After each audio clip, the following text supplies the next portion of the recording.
Welcome to the Reality Revolution. I'm your host, Brian Scott.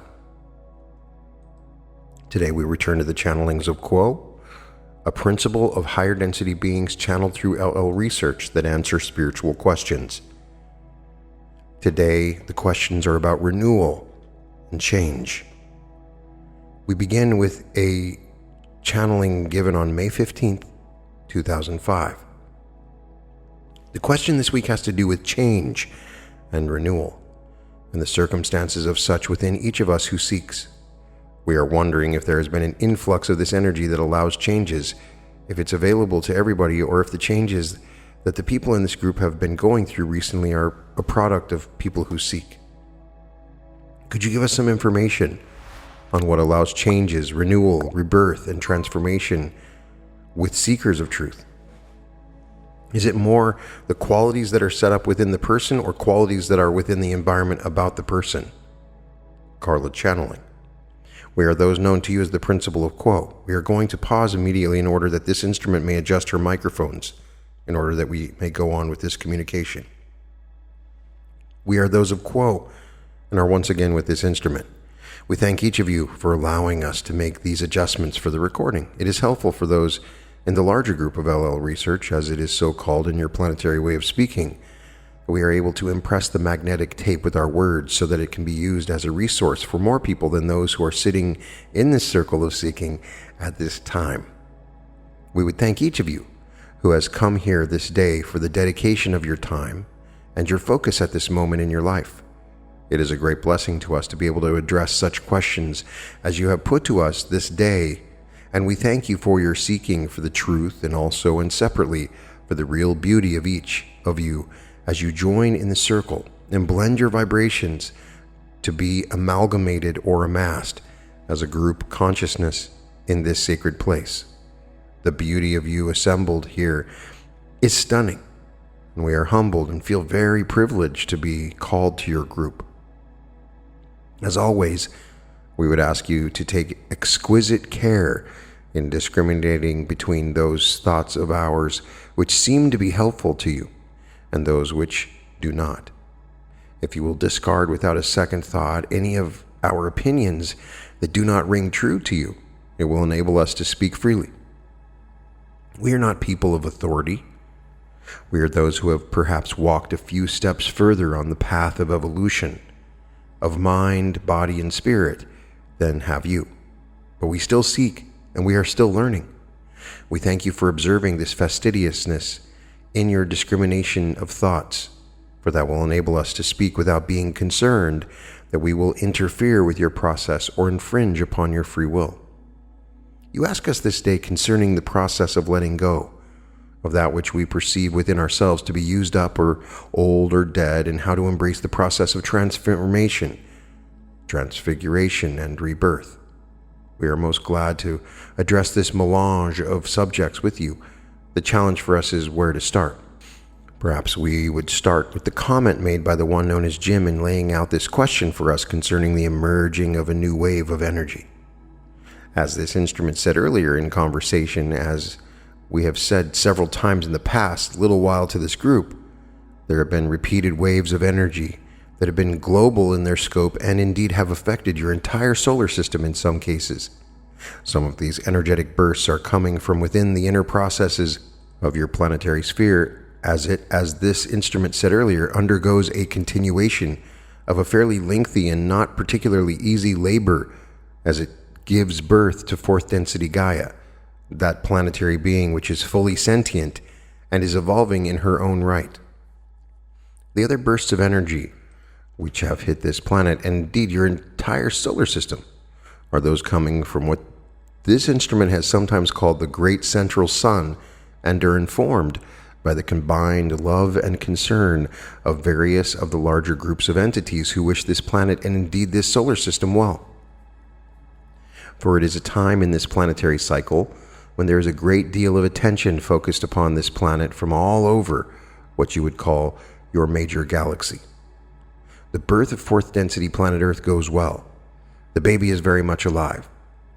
The resistance set up by fourth density energy striking a very divided group of those who dwell upon the surface of planet Earth has set up waves of interference, which could be seen to be as a planet-wide system of psychic greeting, if you will, in that all of those who are attempting at this time to embrace fourth density values and live in a way that is compatible with graduation into fourth density can reliably expect at this time and in the near future to be visited by those entities and situations which offer the clearest possible catalyst having to do with all third density energies that are embraced that mitigate against the acceptance of fourth density energies. We give this instrument the phrase, the ghost in the machine.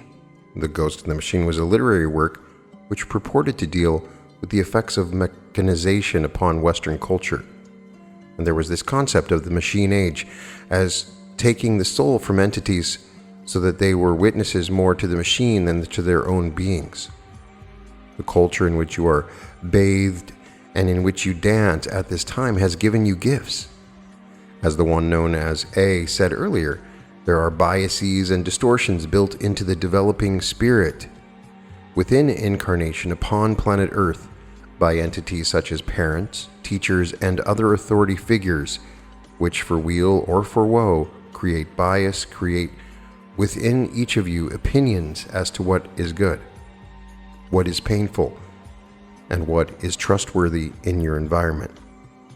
These gifts include, as we have said before, nuggets of the most precious pain and suffering which you have taken into yourselves, often at times when you were too young and too defenseless to do anything with this pain. Consequently, it has gone down into the earth of your subconscious as a little nugget or engram of crystallized pain. And so as you come through your own experience as an adult entity and as one which you have chosen to accelerate the pace of your spiritual evolution within incarnation, you have cast yourselves in the role of miners going after this buried treasure and lifting it to the light of the present moment within your own open heart, so that you can realize the gifts that you have given yourself and finally open them and do something with them. We build to some extent upon past information in this session, and so would encourage any who become confused by anything that we have to say to seek those two previous times of asking in which this group worked together on how to clear old suffering from the mind-body-spirit complex that is each of you. Our basic concept is that of, as this instrument said earlier, helping each of you to come into a celebration of yourself. We do not encourage this celebration on the level of third density. It is not our orientation to encourage the energies within you of personality. We do not object at all to your personalities. However, as this instrument said earlier, the personality shell that each of you brought into incarnation was brought in order that you might have the tools and resources that you needed in order to follow the agenda that you had set out for yourself prior to incarnation. They were not necessarily agreements to work together for the service of the one infinite creator. In some cases, there were agreements to clear up or balance adhering catalyst that sometimes is called karma by your peoples. Some of these people showed up in your life as people with whom you seemed to have nothing but a continuing argument, or for whom you could not feel as you ought. And we use the word in quotes, especially people in your family whose object in this incarnation seems to be to create interference and resistance in your own pattern. In many cases, this person was chosen specifically so that you could work on loving yourself. It is often very difficult to approach in a direct way the central challenge of loving the self, and so you are given mirrors. Sometimes the mirrors are loving and honest, and you get a pretty fair image of yourself, one that you can look upon with some feelings of stability and trust in that image that you are seeing. When you look at yourself through the mirror of other entities, such as those about whom we spoke, those that give you the catalyst, the interference and resistance, you are looking at a very skewed and distorted mirror of yourself, and yet it is a mirror of those parts of yourself with which you had arguments in the past, perhaps not even in this lifetime, but in between incarnations or in other incarnations. Perhaps you do not have adhering catalyst with this entity. Perhaps you put that entity in your life simply to learn to love without expectation of return. However, as you forgive that entity for its skewed picture of you, you begin to see that you have only to forgive yourself in order to create room within that portion of yourself that we would call the heart. Now, we have spoken of the heart chakra and about how that, although it seems that it is a wonderful place, always open, always loving, and so forth, actually, the heart chakra is a real challenge to negotiate. As you move through clearing the red, orange, and yellow ray chakras, as you move through the issues of survival, personal relationships, and group or legal relationships, you are able to become clear because you have done the work associated with those energies. They do not include the energies of loving. They include rather work done in balancing, accepting, and understanding the nature of those energies of red, orange, and yellow ray. When one reaches the heart chakra, one enters an outer courtyard in which, in this instrument's system of images, is seen the sellers of sacrificial doves and other temple accoutrements, postcards, and tourist items. You see crowds of entities associated with all the work that you have done in the lower three chakras, entities and situations which you have not entirely digested, entities and situations which are unloved by you, unforgiven, unaccepted, and not seen as a worthy part of the self. Do not fear that you shall be offenders in entering the sacred space of your own heart with all this baggage, for there are lions at the gate of the inner temple. Fortunately, at any time that you wish to circumnavigate the detailing and processing of all these entities, the lions at the gate are satisfied if you can simply accept that, as this instrument said earlier, you are a flawed human entity whose nature is to some extent to be distorted and in error. If you can let that suffice, you may put down the baggage of the crowds. You do not have to chase the money lenders out of the temple today. You do not have to forgive all that you have brought into the outer courtyard of the heart today. It is enough that you love and accept yourself as you are. For such a one, the temple lions bow and welcome you in. You are immediately and without any more hesitation in that place, within the heart that is sacred and in which the Creator sits waiting for you with infinite patience and love. There you have a place of rest and renewal. We do encourage each of you who seeks to let go of old pain to meet the lions at the gate squarely, daily, to walk in and sit down and let yourself be loved, understood, and totally accepted. The part of you that is the Creator can only come into its own when it is nourished by companionship with the divine. Silence within this sacred space is a powerful resource that will offer you much clarity through time. Whether or not you have any awareness of work done or things understood, or any sort of mystical satori.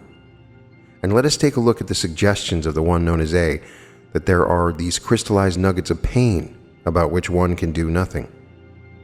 We would agree that the energy of inertia is such that, left untended, left unrecognized, shall we say, these nuggets are there for life. They do not float to the surface and go through the process of refinement and acceptance by themselves. Your will is all important. Your choices are all that create the opportunity for you to accelerate the pace of your spiritual growth. We have talked to some extent about the efficacy of identifying the entrances to these underground points of pain. The adits to this particular kind of pain can be seen well as triggers.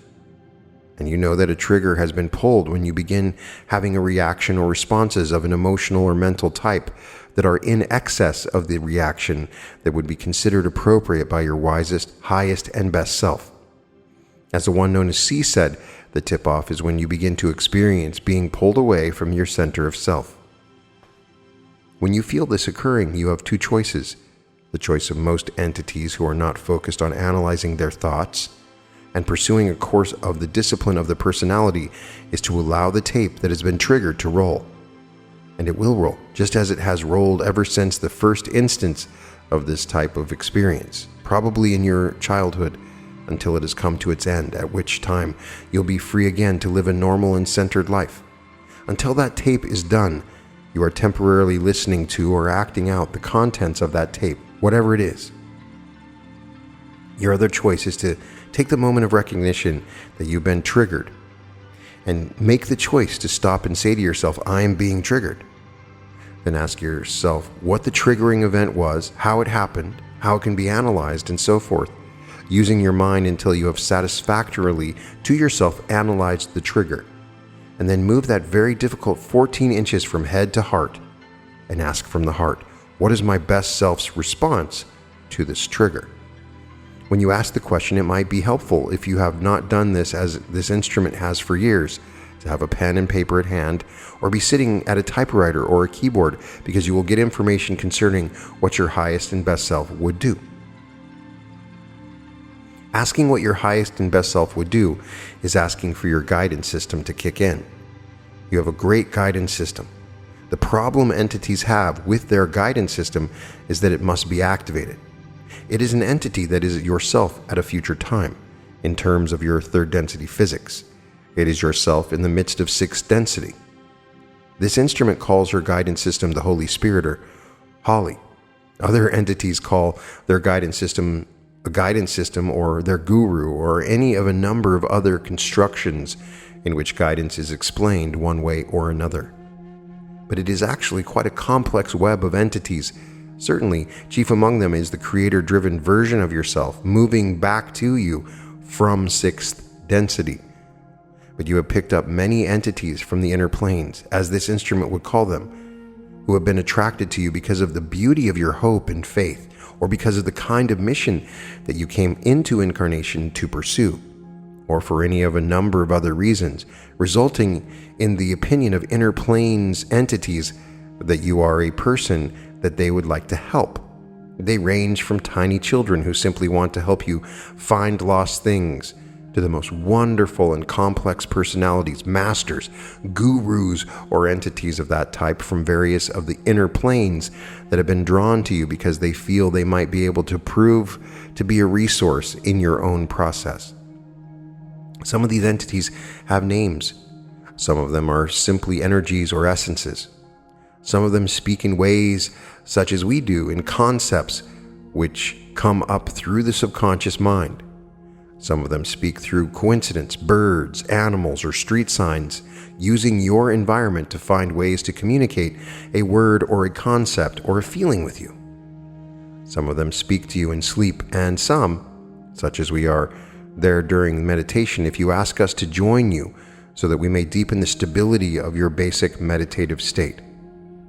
It is a tremendous resource to ask yourself what your best self would do in a triggered situation. You may not be able to use that information at the present time. It takes some repetition to learn how to stop the tape before it has finished its role. You may have to listen to that tape all the way through once again. But when you have been through this process, you are at least listening to the tape consciously, aware that you are no longer in consensus reality. You are playing a tape. That is all it is. It is a piece of information frozen in its original distorted form for you to play again and again until you finally get what is on that tape. In a way, it is as if a pain were a joke, and when you finally get the joke, the laughter clears the pain. It is not that you are a joke or that suffering is a joke. It is that you are dwelling in a thoroughgoing illusion. The things that occur to you are in nature of a parable or story. You think, if you do not look closely, that you are simply experiencing the surface of life. And yet life has innumerable levels. And depending upon the clarity of your consciousness and your comfort level within yourself, you are capable of moving quickly through many layers of reality, moving from the surface illusion into any number of levels that are more real than the surface illusion. All of these environments are layered within you, and all are equally valid. In fact, you have an infinite array of valid points of view. Where is the key then on where to stand to look at your experience and to deal with it in ways that clear old suffering and that welcome and invite transformation and rebirth? In one sense, the key is to stop thinking and to be. We have said innumerable times to this group that your job here is to be. We have said that your basic mission is to be yourself. And if you look at our previous discussion, you may perhaps begin to see into just how complex a thing it is to clear away the debris of stray thoughts and old habits and achieve that which is simply to be. The one known as Renee said, "I think, therefore I am." And we would say to the one known as Renee, "We are, therefore we think." The mind has been given a great deal of respect in late centuries. From the 18th century onward, the mind has gained ascendancy over the faculties of the heart. The world has become skeptic. It does not live by faith, but by what it can prove and see and hear.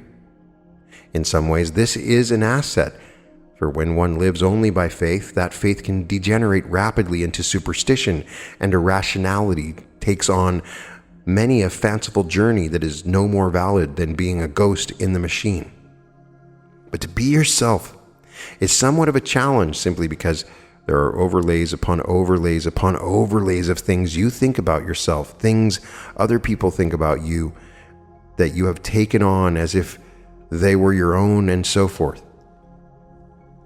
Your culture is relentless in its insistence that you think of yourself in narrowly channeled slots of identity. We encourage you to cast off each and every attempt of the culture to limit you, for you are, and each of you is in the creation, is an infinite and illimitable being. We cannot express to you how many experiences you have had that have brought you here today, even within this incarnation. Yet you came into this incarnation as part of the stream of one soul, one cell, shall we say, of the body of creation. You are unique, and yet you are not limited by the sum that is you. You cannot be summed up by your experiences to this point, because you are alive in the way that the Creator is alive, eternally and infinitely. You are, in fact, a part of the Creator, and you take part in the reality of that identity in a way that is so deep that you cannot remove it from yourself. No matter how much you yearn to be able to say, "I am me," you shall never understand the totality of who you are, because so much of it is lost up in the part of you that is not of this density and not of this world, but is rather of all densities and still all worlds. Stretching out the self and shaking off the clothing of an incarnation is a wonderful exercise. You cannot shake away your core identity, for it is from this identity that you have the focus to draw breath. Your identity is far deeper than what you came in with at birth, and far deeper than what you will leave with when you enter the gates of a larger life. Your identity at heart is that of the Creator. You asked, how can we make room in ourselves for transformation? How can we make use of these rolling waves of renewal energy that are flowing into the planet at this time? And we would say, open yourself to the limitless possibilities of yourself, and stop believing the publicity about yourself, from yourself, and from those around you.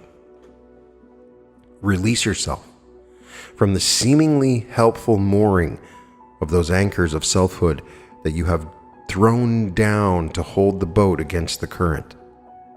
For there is a system of currents in that sea of becoming, of which entities upon the inner planes have so much more awareness than do you. Allow yourself at last to float free, without an anchor overboard that holds you in some perceived safe harbor. You may consider yourself then as a vehicle moorless upon the surface of this inner ocean. As the physical vehicle of a boat, a ship, shall we say, you have a rudder. That rudder is your desire.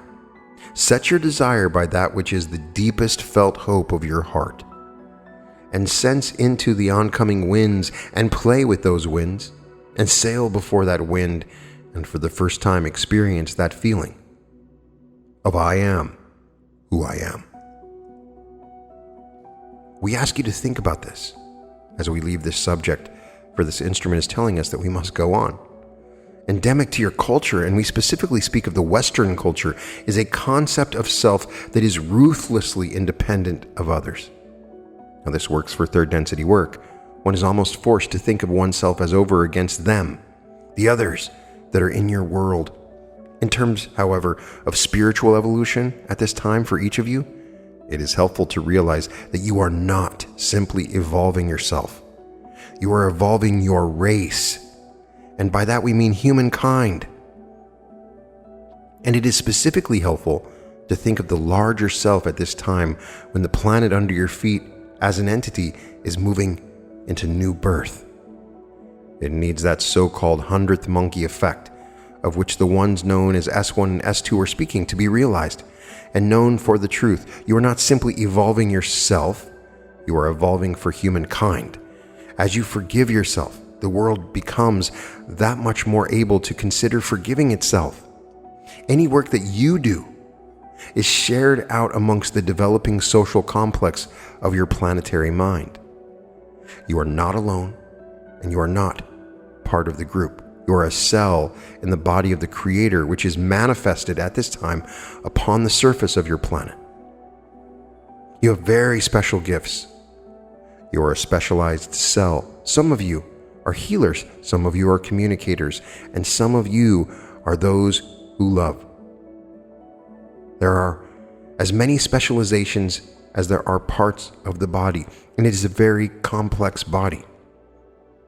But you are doing what you are doing as part of that body, and you do not know what effect you may have outside of your own sphere of awareness.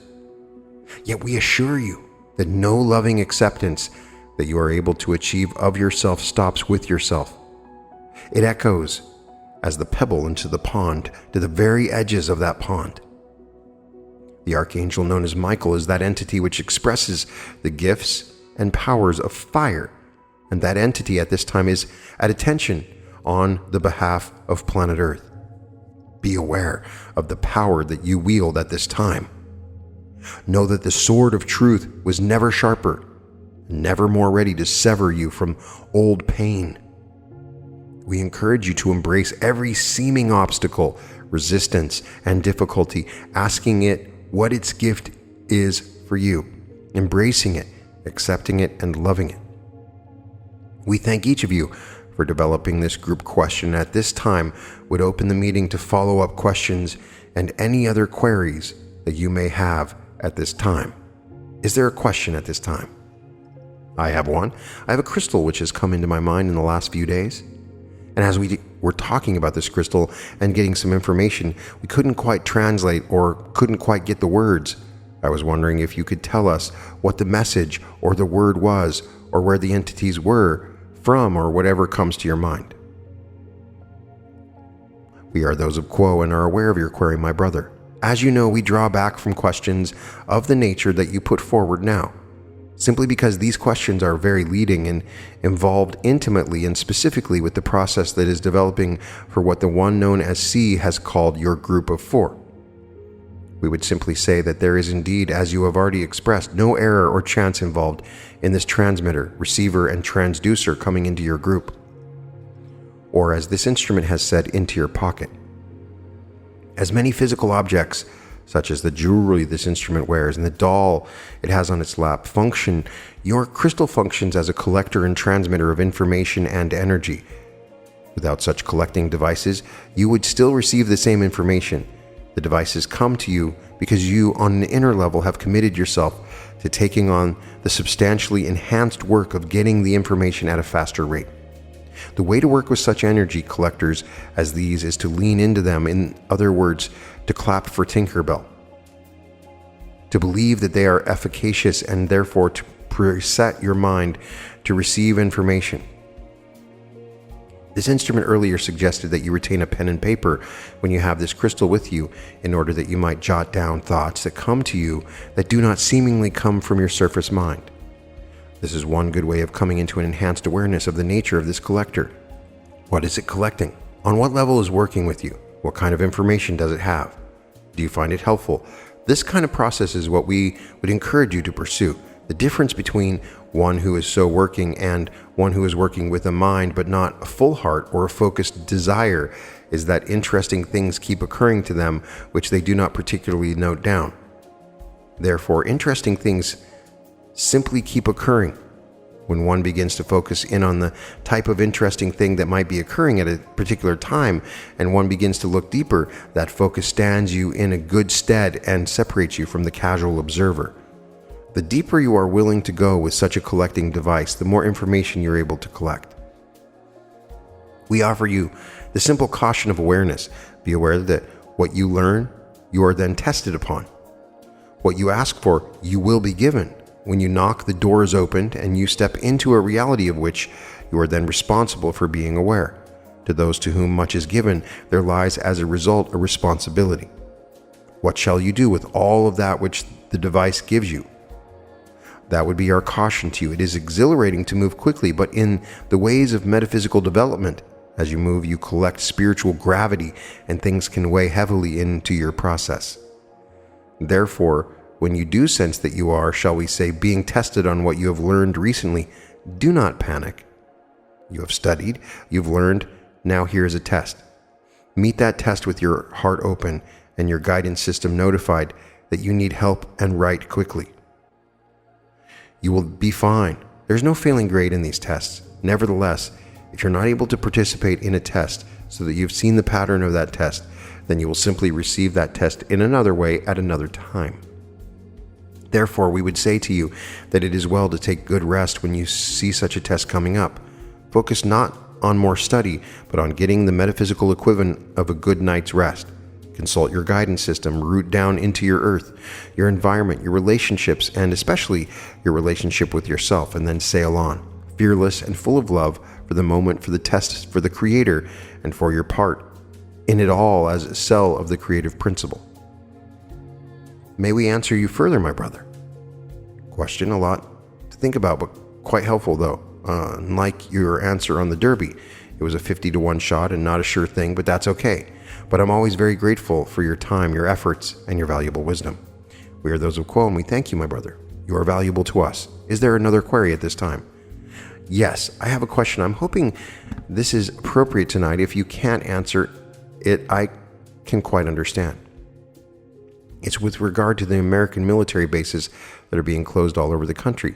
Does this have something to do with moving through a natural progression to the fourth density, or does it have more to do with the possibility of creating internment camps within the United States in order to reduce the population of the Earth? We are those of Quo, my sister, and aware of your query. We would content ourselves with saying that, to the best of our knowledge, the energies having to do with closing of these bases does not fit in at all with the energies of fourth density. Rather, they fit in with third density energies, which are reacting quite violently and negatively to the incoming fourth density positive energies of planet Earth, as it shall be very soon. The reasons for these closures are very involved in third density political and economic agendas, which do not, shall we say, have the stamp of unconditional love at all. Further than that, my sister, we would prefer not to explore, for we do not feel that it is our place to discuss the machinations of the world of illusion of your peoples. We can simply say that your natural tendency to distrust and suspect less than pure motives for such fairly substantial and massive changes is fairly accurate. We do not say that there are internment camps in your politicians' minds, but simply there are wheels within wheels and machinations within machinations among those who hold power among your people. We would also offer our humble suggestion that in terms of metaphysical progress among your people, the goal of understanding such machinations may helpfully be described as knowing what it is in order to love it and forgive it unconditionally. Recall the plight of the thief and the murderer upon the cross next to the one known as Jesus. When this entity asked the one known as Jesus if Jesus would remember him when he came into his glory, the one known as Jesus replied allegedly, "This day you shall be with me in paradise." As we said earlier, you're not moving into paradise by yourself. Your culture and all the people of the tribe of humankind hope to come with you. Love them. May we answer you further, my sister? No, thank you. I understand and totally accept the answer. Thank you. We thank you, my sister. We are those of Quo and would ask if there is another query. Quo, I wonder if you would speak to the mechanism by which mineral communicates with an organic entity such as a human. We are those of Quo and are aware of your query, my sister. This is a subtle question, my sister, but we will attempt through this instrument, which has no scientific background whatsoever, to give you some coherent answer. Minerals are full of first density energy. That energy is fully conversant with the one infinite creator and is alive. There is no part of your environment that is not fully alive, with the exception of, as this instrument would say, the distance between your ears, which in terms of third density is truly a dark zone. Not nearly as alive with the infinite creator as are all densities but the third. Thusly, the energies of minerals are very vulnerable to impression by thought. For one who grasps the interrelatedness of all things, the space defined by the angles and spaces within those angles of a crystal are especially vulnerable to impression by thought, especially when it is a thought connected with emotional energy, such as a heartfelt thought, shall we say. Unfortunately, in many cases, those wishing to impress crystals with thought are those which impress them with negative thoughts. In fact, there are entities who have created cultures in which negative thoughts are ritually impressed upon, say, a rock or crystal, and then buried in order to do something with that negativity. However, crystals can also be impressed with positive thoughts or with a personality. May we answer you further, my sister? Sure. Go ahead, I was happily listening. We are those of Quo and are aware that although you have not asked a question, you wish us to re-examine the one that you asked in the first place. We shall do so. Each substance, beginning with air, fire, earth, and water, has a nature. And within that nature, there lie avenues of expression, communication, and relationship. You can come into relationship with an element, an animal, a location, a word, a letter, any substance that has been created by the Creator or by you. These relationships are real. They are natural. The creation was designed to connect each part with each part. Within third density, there is this inevitable sense of being separate, which is born of the fact that, as we said, the dark space between the ears, the mind of the physical vehicle, which you enjoy as your body, is simply not aware of the connectedness of itself with all things. You are not aware that you have a force field that ends as you sit upon the chair upon which you are sitting, yet it is simply a field. You do not stop and the chair begin, rather you and the chair are sharing space. And the fields of force that are the chair, that are you, have agreed to rest upon each other accordingly to the laws of physics within third density. It creates a very tidy world where chair does not become a person does not become chair, and chair does not sink into the floor, and so forth. It creates a system of illusion in which you can have a sense of time and process. And within this illusion, you have this sense of time passing, and one thing leading to another, and things flowing forward, yet in truth, they flow in all directions at once, and you are part of the chair is part of the floor, and all are part of your planet. To encourage communication with any substance, whether it is an element such as air, an item you can hold in your hand such as the global crystal which you looked at this day, or anything else, the mindset that is most helpful is simply to know that such communication is already taking place so that you become the one that is responsible for this communication going forward. You are the one that brings yourself to that entity with which you wish to communicate. And say, all right, I'm listening. What have you to tell me? Then be prepared, because you will receive impressions. You have the ability to receive them directly. If you can believe in the good of your perceptions, there are various good processes by which entities are helped to become more aware of what they know and of how to stand on that knowing in such a way that your hearing is freed up and you are open-minded. However, the communication between the universe, all parts of it, and yourself is ongoing. It is a matter of how much of it you want to tune into and how you structure for yourself the experience of collecting that information. May we answer you further, my sister? Thank you. On the subject of our tidy laws of physics, then, with respect to my experience offshore of South Africa, could we say that was as simple as an agreement between my field and that of the water to break those laws? We are those of Quo, and we are aware of your query, my sister. We certainly would say that, my sister, and we believe that you are correct, in essence, in thinking so. Question: I would be delighted if you would answer further, because I don't think it's quite that simple. My sister, we are those of Quo and are aware of your query. We are also aware that this question is a question which we would need to explore with you at some length. May we suggest, if you are interested in pursuing this question, that you either ask it as the main question at another public meeting, or that you and this instrument and a third person agree at another time to hold a personal session in which we might be able to move into the subject with the fastidiousness with such a fairly complex subject would need. Thank you, Quo. I suspected that would be the case. We are those of Quo, my sister, and we thank you for your understanding. It is not that the laws of free will inhibit us at this time, for you have that understanding which enables us to speak. We would simply be fleshing out concepts that are already within your own learning process and well crystallized. Nevertheless, it is too many words for this particular session as the energy begins to wane. we would in fact at this time ask if there's a final query. We are those of Quo, and we thank this group for its wonderful questions and its great beauty. We are always with you. If you ask for us to deepen your meditation and to love you, we leave you as we found you in the love, the light, the power, and the peace of the one infinite Creator. We rejoice at this opportunity to serve and thank you profoundly. We are those known to you as the principle of Quo. Adonai. Adonai. Now, there is a footnote regarding the question at the end, and it says that the woman was underwater when she was a teenager working with a Christian service group in the Transkei for some 20 minutes, according to the records of the camp, of which she was a part, yet she did not drown. In any case, this channeling had so many wonderful, universal little things to it that I loved it. Talking about the self and how important it is to love the self and how much of a struggle it is to love the self, and how we learn to love ourselves by the reflections that we see of others around us. And those are the lessons we're learning. Loving ourselves does not mean serving the self, it's loving the self.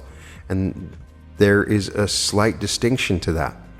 But they mention it, and there's an interesting way of viewing the universe that's described later on in this channeling, that everything is in communication with each other.